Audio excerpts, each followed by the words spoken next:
Một ạ. Năm là hai tầng. Một hai ba.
Rồi chụp nha.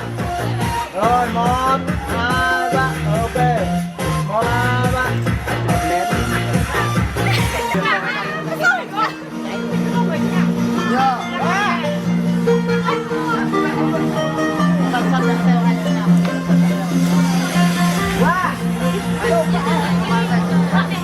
Thôi. Ngâm xin qua đây chút xíu nữa đi. Rồi ok hai em. Em cũng vào.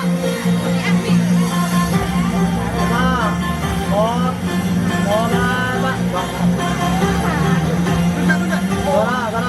Đó là, một, hai, ba. Rồi. Một, hai, ba. Một, hai, ba. Ok.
Nah, coba. Nah.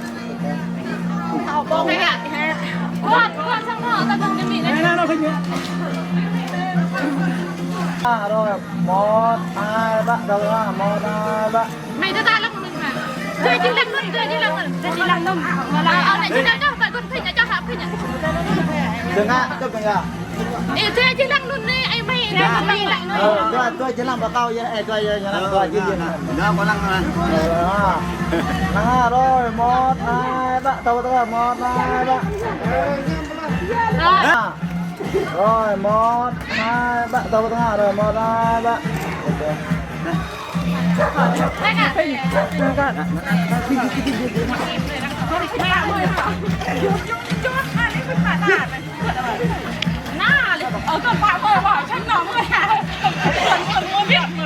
Là thọ coi bỏ. Cái này tao coi quá hay rồi.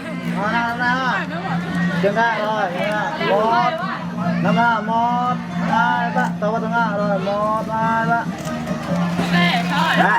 Quay. Cho mà 1, 2, 3, tao rồi, 1, 2, 3. Nè, qua.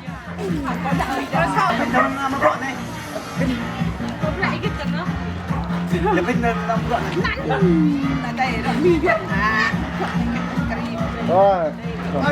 Đi xuống này. Nó mọ này. Xuống này thằng mẹ.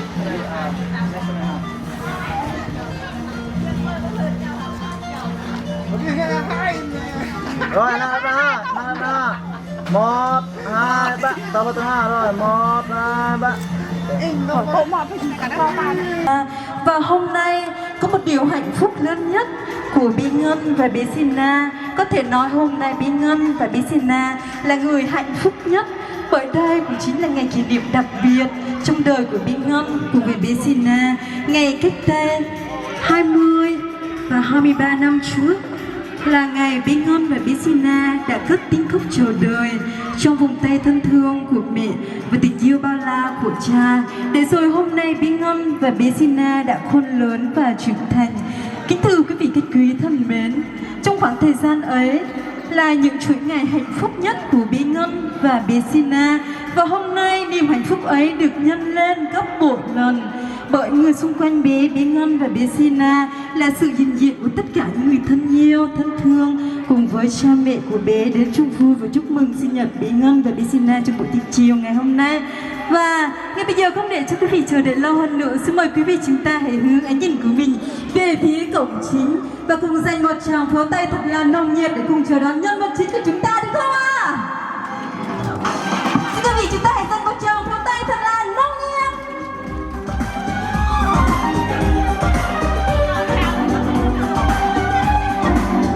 Vâng, kính thưa quý vị khách quý thân mến, chúng ta đang được ngắm nhìn hai nữ công chúa, hai nàng thiếu nữ rất là xinh đẹp cùng nhau tiến về phía sân khấu. Vâng, và kính thưa quý vị khách quý thân mến, trên sân khấu này đây là hai công chúa rất là xinh đẹp. Xin quý vị khách quý chúng ta hãy dành một tràng pháo tay thật là nồng nhiệt.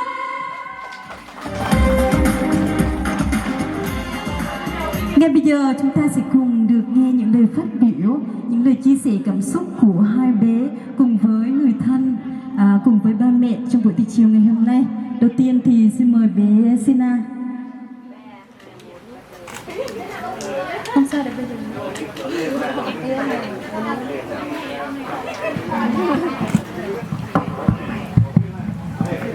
Lúc lâu có Penny cờ ở đây, Penny bị ma, Penny ở nhà nội ngoại, Penny pi băng mệt đông trong đây, mong lại tài chế màu ràng ngồi cúc, rong pít thăng tre tới mây của mày, ràng ngồi bên này bố mò cái ố, là có pi băng bạt nhài, ràng ngồi hiểu hiểu rồi, sao vật đông của Penny pi băng.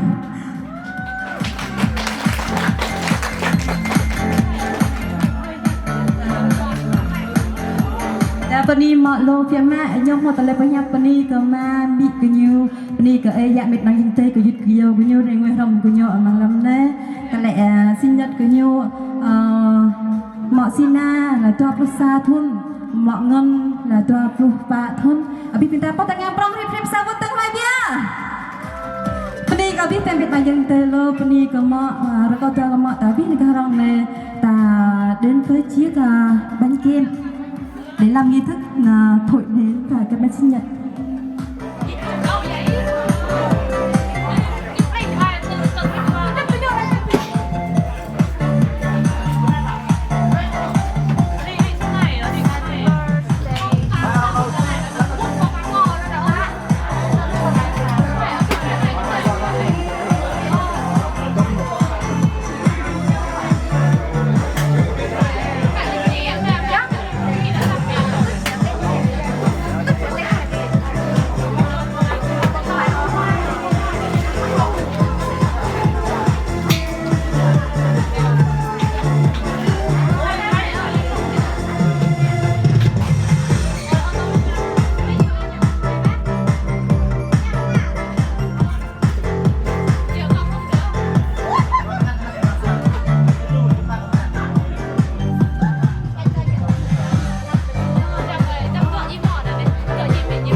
Về phía sân khấu được không ạ? Và chúng ta sẽ cùng thưởng thức nghi thức thổi nến và cắt bánh kem. Xin mời quý vị chúng ta hãy hướng ánh nhìn của mình về phía sân khấu ạ. Xin mời. Và bây giờ cho mọi mừng tiếng nhạc mẹ ha mẹ đêm thuộc lò nhà ta luôn ha. Ước không tại ước ạ.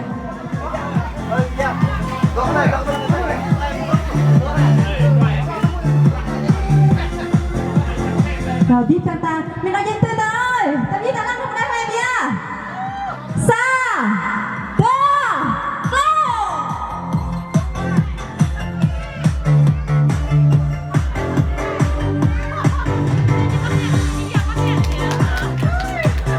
Thì bắt đầu phải ăn phép vậy chứ. Vâng, xin được cảm ơn toàn thể quý vị khách quý rất nhiều. Xin được cảm ơn hai nhân vật chính của chúng ta. Và chị xin thay mặt cho nhà hàng Hùng Na cùng với dàn âm thanh Y Thứ chúc hai em thật nhiều sức khỏe, chăm ngon, học giỏi, nghe lời ông bà, cha mẹ, anh chị. Chúc hai em hoàn thành ước mơ của mình và sẽ là chỗ dựa vững chắc cho gia đình. Xin chân thành cảm ơn và xin mời hai em chúng ta hãy xuống phía dưới cùng với cha mẹ sẽ đi đến từng bàn tiệc và nhận lời chúc mừng của toàn thể quý vị khách quý. Xin cảm ơn và xin mời hai em. Rồi những bấm này, rồi 1, 2, 3, rồi 1, 2, 3.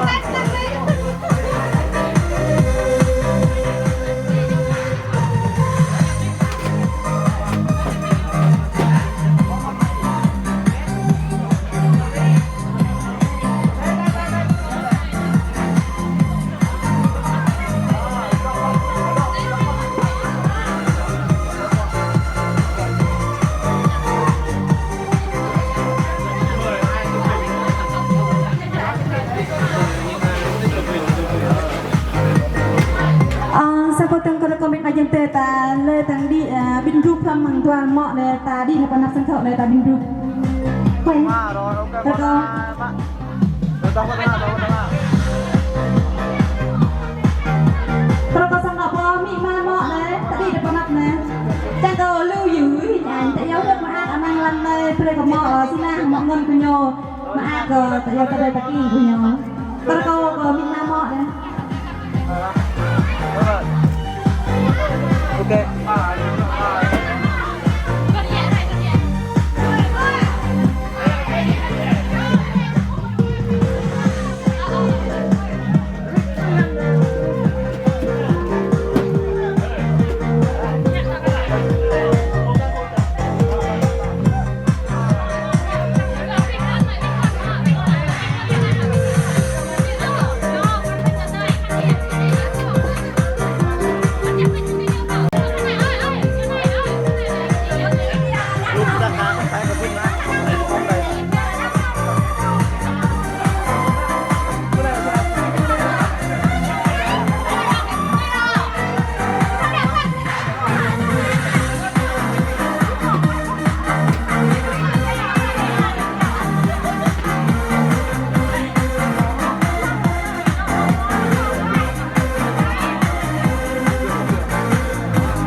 1 2 3 tập ra 1 2 3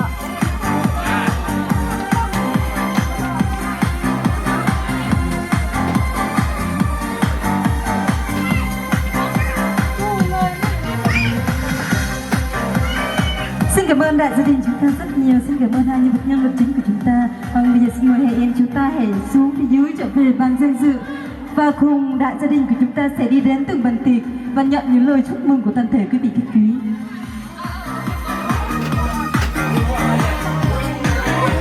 Kính chúc toàn thể quý vị khách quý chúng ta có một buổi chiều thật là ngon miệng, cùng nhau thưởng thức những món ăn ngon đến từ những đôi bàn tay khéo léo của những đầu bếp chuyên nghiệp. Nhà hàng Hùng Na tọa lạc tại địa chỉ 275 đường Trường Sơn, thành phố Pleiku, tỉnh Gia Lai. Số điện thoại 0979 778846 hoặc 03466 00369. Nhà hàng Hùng Na sẽ phục vụ quý vị tận tình chu đáo và làm hài lòng toàn thể quý vị khách quý dù là khó tính nhất. Kính chúc toàn thể quý vị khách quý chúng ta có một buổi chiều thật là vui vẻ. Kính thưa quý vị khách quý thân mến, như vậy là từ nãy giờ chúng ta đã được ngắm nhìn một bức tranh sinh nhật tuyệt vời và thật đẹp phải không ạ? Ngay bây giờ chúng ta sẽ đến với phần 2, đó là phần giao lưu âm nhạc để chúc mừng trên ngày mừng sinh nhật của bé Ngân, của bé Sina. Và Trang xin thay mặt cho dàn âm thanh Y Thứ xin chuyển lời đến toàn thể quý vị khách quý. Xin mời quý vị khách quý chúng ta hãy lên đăng ký cho ban tổ chức chúng tôi những ca khúc hay nhất mà quý vị sẽ thể hiện tại sân khấu này. Chương trình giao lưu âm nhạc xin phép được bắt đầu.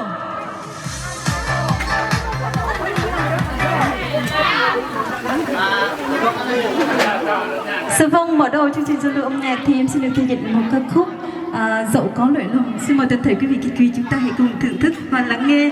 Và tiếp nối giọng ca tiếng hát của em thì sẽ là giọng ca tiếng hát của Ama Giáp.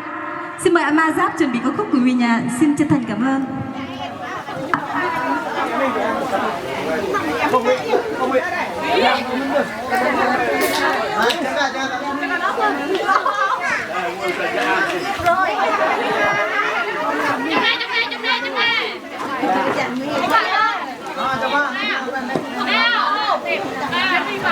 Rồi chụp nha. 1 2 3.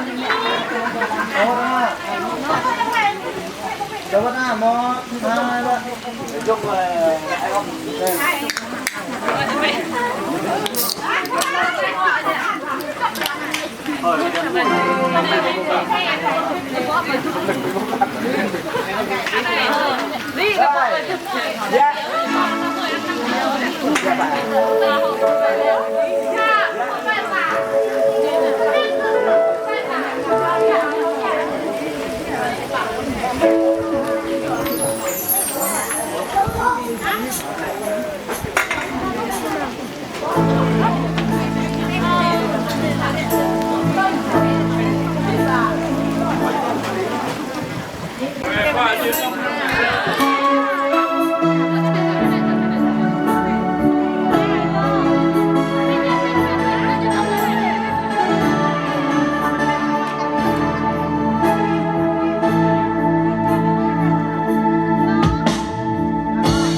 có ai em sâu xa anh dương đang được nghe người đã trôi xa giấc mơ xưa rồi còn đâu anh vẫn rồi tha thứ lỗi lầm ta vẫn thôi và bên nhau và bầu trời đến sao tôi sao chẳng sao cho cuộc tình em sẽ cho anh có biết rằng lòng em mãi yêu anh không đổi thay và dù ta đã xa cách trên trời nào lắm lối ngày nào lòng sao lãng quên anh có biết rằng lòng em mãi luôn trong vào bầu trời đêm nga sao tỏa sáng chẳng sao cho cuộc tình em sẽ cho anh có biết rằng lòng em mãi yêu anh không đổi thay và dù ta đã xa cách trên trời nào lắm lối ngày nào lòng sao lãng quên anh có biết rằng lòng em mãi luôn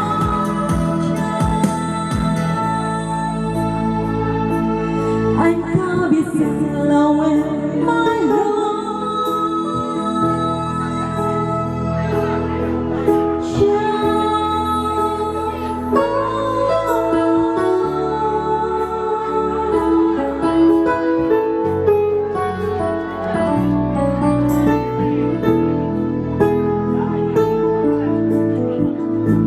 Dạ vâng, xin cảm ơn toàn thể quý vị vì chúng ta đã cùng thưởng thức và lắng nghe.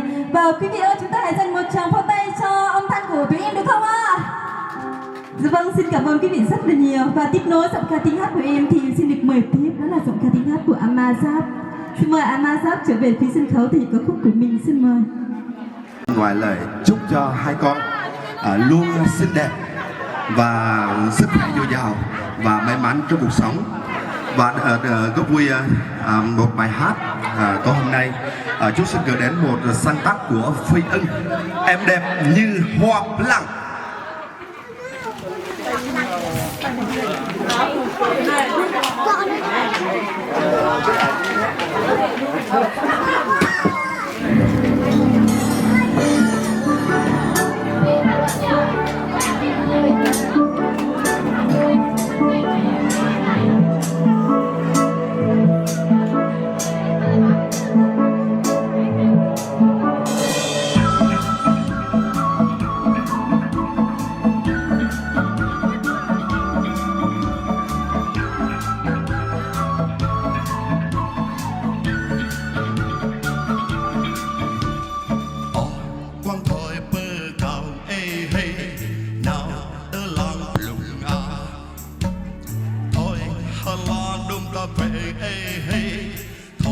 có sẽ hờ lùng bỏ đại bu quang rô hờ bỏ thôi mơ cao nào tê la lòng mình như ở đánh rơ cơ hờ tê nhang lòng mang ô ơi ta băng rằng hồng lộc rõ bỏ quấy ở đây liên lang ơi khép phải trang rằng hờ đó gộp lò đế hơi yong ao cho bờ đó kia sẽ mai ô kia ê hey kia có cô nàng đẹp nghe tiếng chim hót vang ê hey nghe cô nàng hát cười em xinh như bông hoa bờ lăng như chim lang đang bay cao em hai bao theo anh về làng cùng nhau sống chung một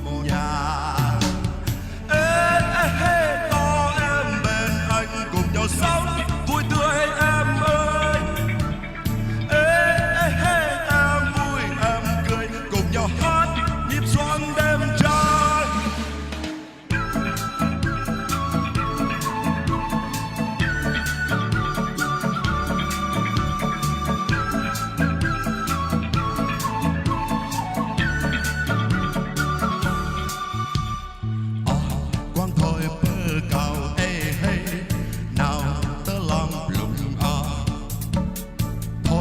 hờ la đôm ta về thôi hà la có sẽ hờ lùng ba đại bu quang rõ hờ bỏ thôi bờ cao đào tề lang mình nhu đánh rờ kê hờ tề nhang làm mang âu ơi ông ơi kẻ ta băng răng lốp rò bỏ quay hờ đây liên lang ơi ông ơi kẻ phải răng hờ ta cướp là đế hờ giang ở cho bờ đó xem anh ô kìa kìa có cô nàng đẹp nghe tiếng chim hót vang nghe cô nàng hát cười em xinh như bông hoa bờ lang như chim lang đang bay cao em hai mau theo anh về làng cùng nhau sống chung một nhà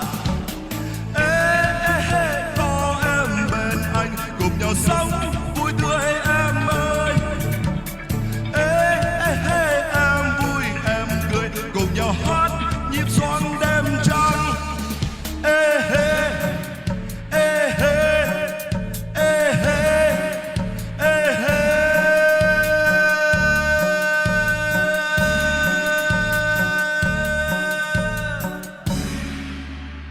ba thằng anh và khúc thứ hai là cũng rất là dễ thương, một sáng tác của Thịnh Suy, Một đêm say.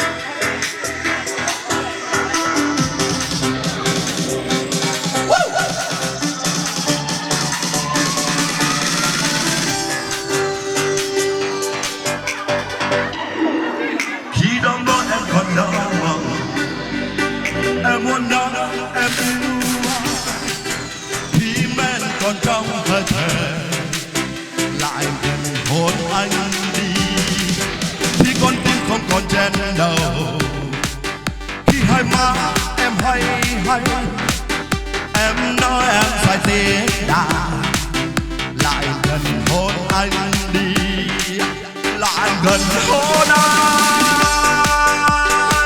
anh sẽ để em mặt trời lại gần hôn anh hay em để anh chơi vơi giờ còn đôi ta kia là núi đây là nhà giờ còn đôi ta em có muốn đi thật xa ta chỉ sống một lần trên đời suy nghĩ lắm thì em bao nhiêu yêu thương trên đời thành vị ngọt trên đôi môi lại gần hôn anh sẽ để em mặt trời lại gần hôn anh hay em để anh chơi vơi giờ còn đôi ta kia là núi đây là nhà giờ còn đôi ta muốn đi thật xa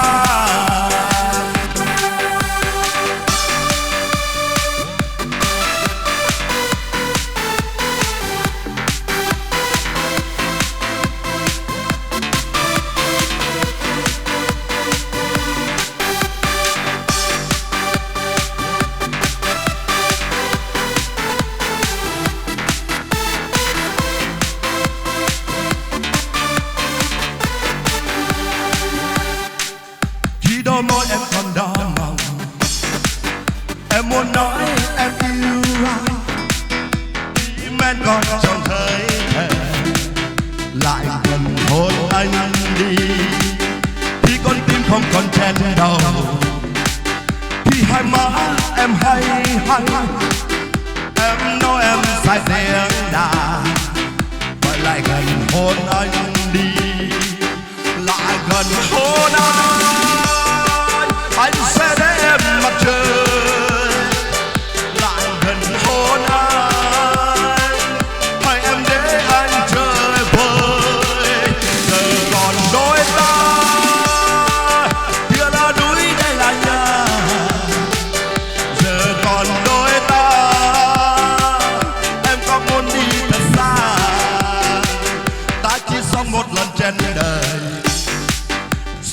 lắm chị em ơi, bao nhiêu yêu thương trên đời thành vị ngọt trên đôi môi lại gần hôn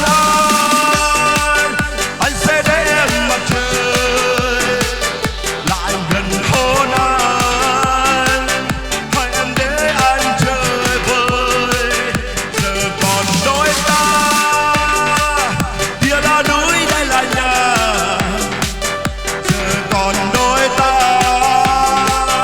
em có muốn đi thật xa khi đôi môi em còn đỏ màu em muốn nói em yêu anh khi anh ta còn say rất đồng lại gần hôn anh đi lại gần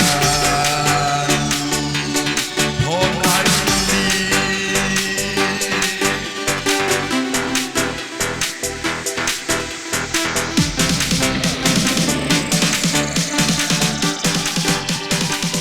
Xin cảm ơn rất là nhiều ạ.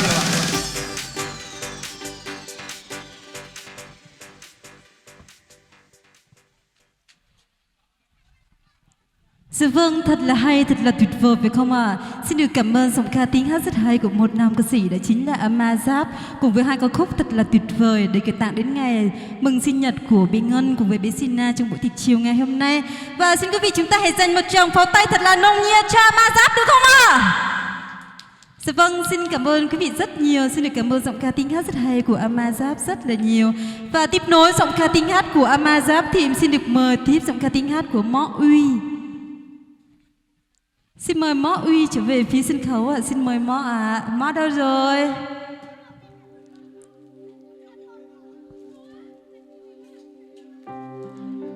Mõ Uy bảo với.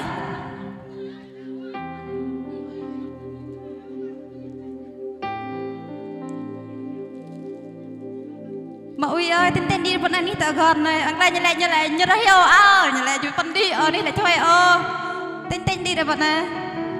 Yang hat begit boy, wi pertama tengah perang sahabat Romawi wahai dia. Beni bih bang mah hat begit bah, hat begit eh.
sáng màn đêm làm quà cô dâu sau mái kia sương hoa hoa ưu áo nhau anh đợi em anh chọn ngàn nỗi đau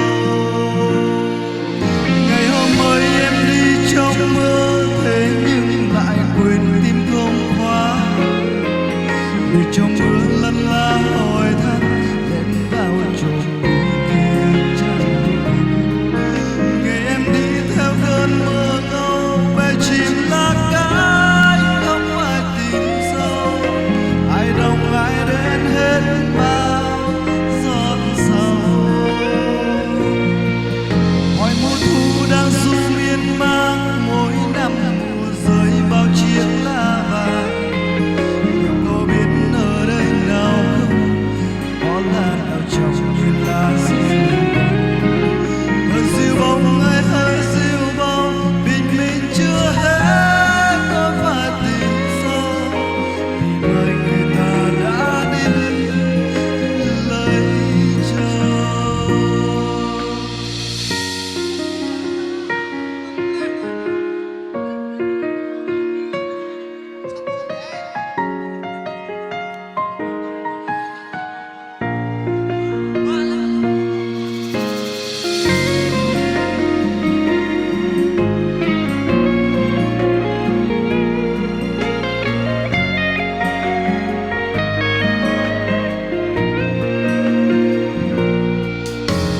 Có phải đêm qua thức chân để cướp con tim làm hai ngăn cần phải ôm nỗi đau còn ngàn trái chưa hạt huyền băng kia sáng mang đêm làm quà cô dâu sau mái kia sương pha hoa ưu áo nhau anh đợi em anh chọn ngàn nỗi đau ngày hôm ấy em đi trong mơ thế nhưng lại quên tim không khóa cửa để trong mưa lăn la hỏi thăm lên vào trộm đi khi người chẳng nằm ngày em đi theo cơn mưa ngâu về chim lá cái không phải tìm nhau ai đông ai đến hết bao giọt sầu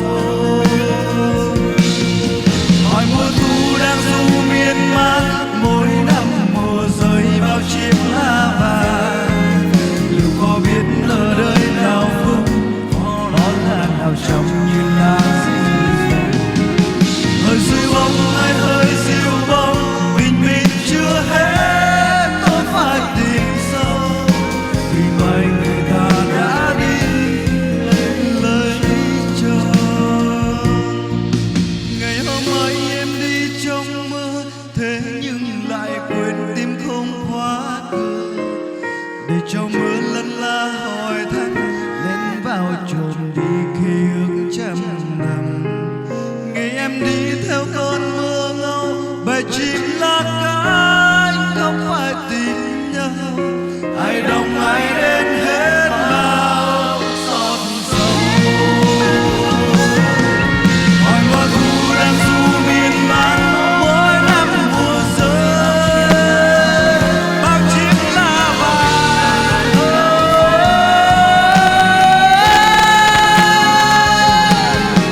hơi dịu bóng ơi hơi dịu bóng bình minh chưa hết tôi phải tìm sâu vì mai người ta đã đi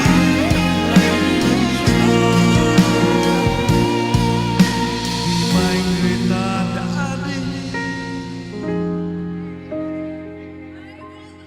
lấy vợ.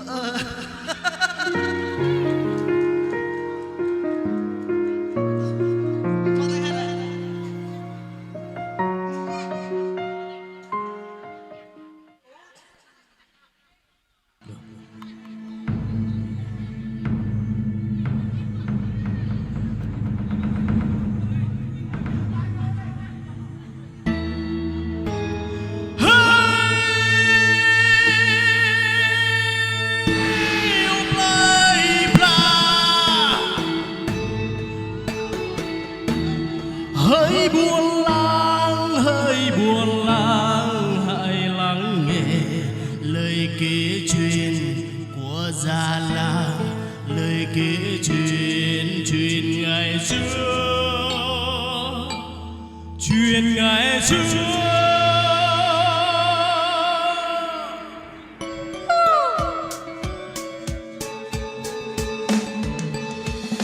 Ngày xưa tôi đi lang thang tôi đây một mình, từng ngày từng tháng bao năm qua đi tìm ngọn gió, ngọn núi chữ hạc long, ngọn núi cồn bát. Ông cha kể say sưa tiếng đàn theo lời kể khăn rong ra tiếng đoàn cả gái trên đường. Đi qua núi đồi nào chiều cần khát ngâm vang tiếng gọi rừng hú ai ơi, nhịp người đung đưa ngực trong em mơ tình cờ nghe về tình đàn thôn thư đang chiều lên bừng cá xoang đài ngàn. Già làng kinh già yêu trẻ gọi lòng ai đang thư tương lai. Buồn là ta luôn có mang, buồn là ta luôn đôi mây, buồn là ta luôn no ấm, buồn là ta luôn hạnh phúc.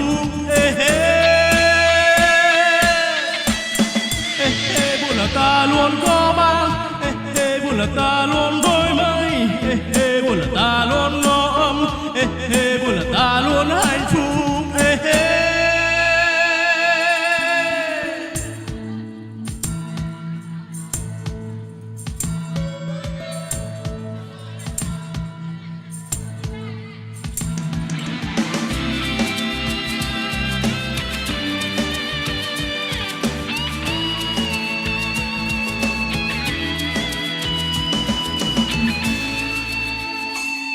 Ngày xưa tôi đi lang thang tôi đi một mình, từng ngày từng tháng qua đông đi tìm ngọn gió, ngọn núi chữ hạc long, ngọn núi cồn bát.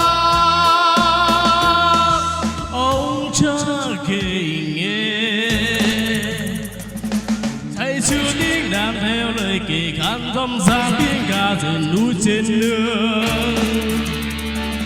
Đi qua núi đồi đang âm dần kém ghê gác âm dần khói ơi, nhịp người đung đưa ngực tròn em mơ tình cờ nghe về tình đàn thôn thư đang chiều lên bừng sáng cả đài ngàn. Già làng kinh già yêu trẻ gọi lòng ai đang thư tương lai.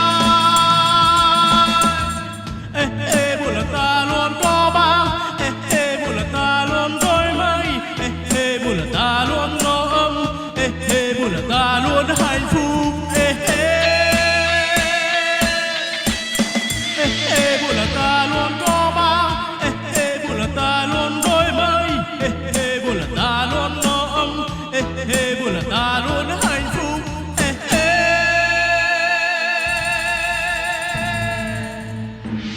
Bên đi ke Bibang. Rekam ke MC di dan benar-benar.